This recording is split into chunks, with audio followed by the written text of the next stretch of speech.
On the 11th of January, I switched electricity providers because the provider gave more feed-in tariff and the difference it makes. So AGL were giving me $2.12 for giving them 40.69 kilowatts, and I flicked over and the 11th was actually taken over by the new company, and that goes to, the difference is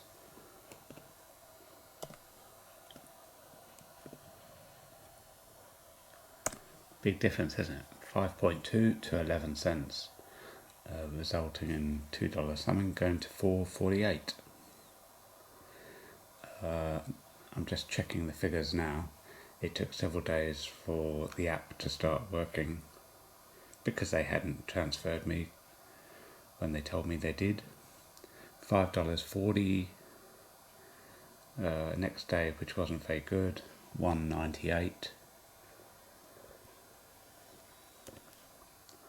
I've actually asked, there seems to be a gap in the feed-in tariff around 10 o'clock on the 13th, so I've asked them why is there a gap, because my car didn't start charging until 10:40 and I was only using about 500 watts, and as you can see the system is generating 50 kilowatts, so it doesn't make sense for my feed-in tariff to be that low. Well, not for, I went to look at their daily intervals and there was 10 o'clock was missing, so I've asked them where's 10 o'clock.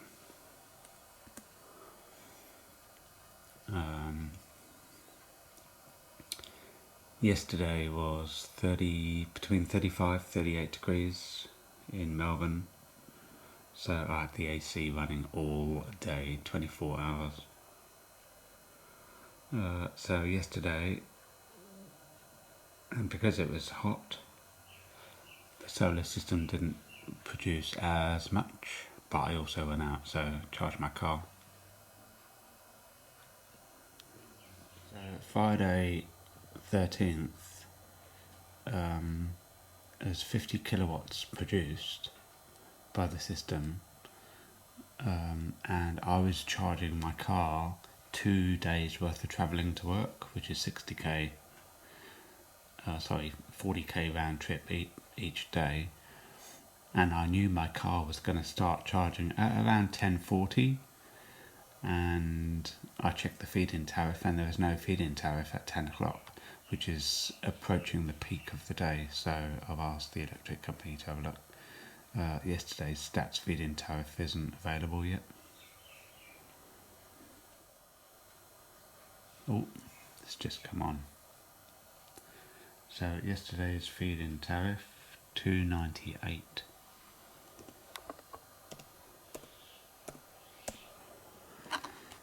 That's not bad considering the AC was on all day. I went to Traralgon round trip 60k, so charging my car.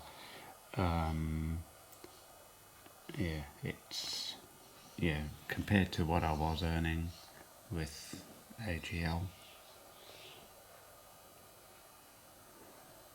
So 27, there's nothing similar really, but still get $3.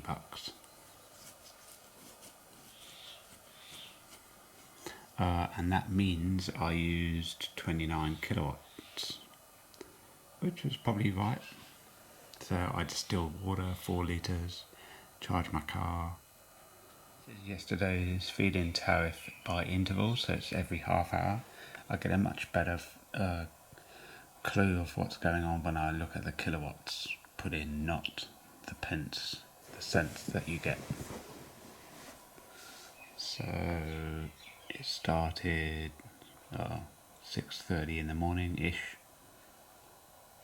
Actually, there's feed-in tariff at 5:30, 0.07 kilowatts. Anyway, by 8:30, it's producing 2.04 kilowatts an hour. then it starts going up a little bit. And don't forget that yesterday was boiling hot day, and the thing with these intervals, you have to add them together because that's how many it's producing for the hour, but this is the half hour. So 2, 4, 5, 6, so yeah, that's producing 6 kilowatts an hour, and I'm not really using any. Then I went to Traralgon at lunchtime, which is disappointing, but my gas for my soda stream ran out, so I had to go and get it filled up. And then I came back, plugged my car in, then that's obviously charging, and then get my solar back, feed-in tariff back. And then around 6 o'clock it stops, and of course the AC is running. The AC ran all night. I think I turned it off at 5 o'clock this morning. And so for that, I get $2.98. And I used 6.84 kilowatts, and I paid them $1.65. So in essence, I made a profit.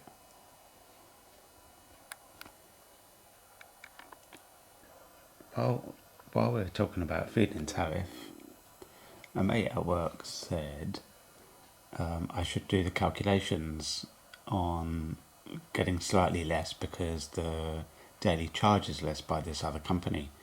But my GoodWe inverter actually has an app running, and they show you where the savings are to be made, and my energy company is top of the list because they give you the biggest feed-in tariff. So if we take yesterday, I got 27 kilowatt hours feed-in tariff, right?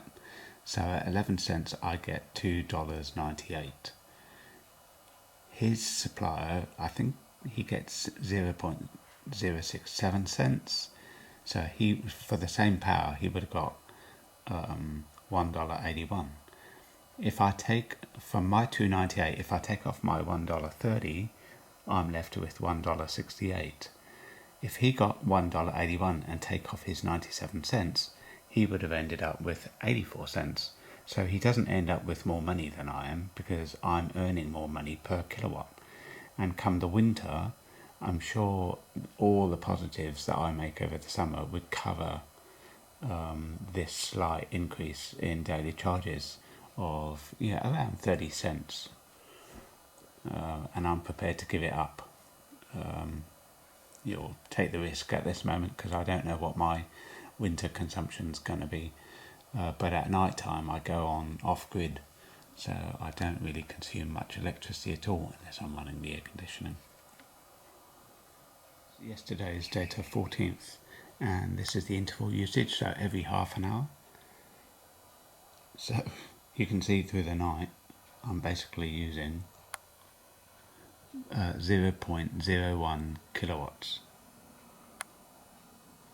because all my set-top box and everything is running on a battery inverter system. So other than that 0.01 kilowatt, which is probably things like oven, charger, tiny little bits of standby current, but 10 watts or less for an hour. I've just flicked yesterday's morning usage to dollars so you can see it, and essentially there's nothing, not even 1 cent, because it's so small. And the other thing to consider with solar is once you've gone on to solar and feed-in tariff, your off-peak usage goes from like 27-28 cents down to 18 or 19 cents. So it's, your electricity is way cheaper if you are using it. So now it really doesn't matter. But I still don't want to pay 1, 2, 3, 4, 5, 6 cents through the night every hour. So I use off-grid batteries which charge up on free electricity.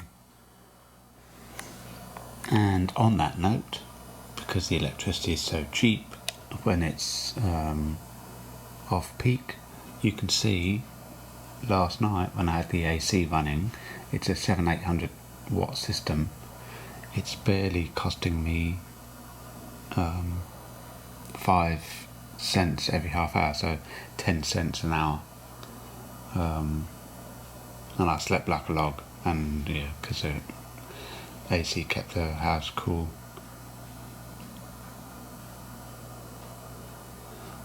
You can see yesterday lunchtime when I plugged the car in, it was a hot day, and I was stupidly doing other things as well, and so I ended up starting to pay for electricity a little bit. Not a lot, but 20 cents just while my car was charging.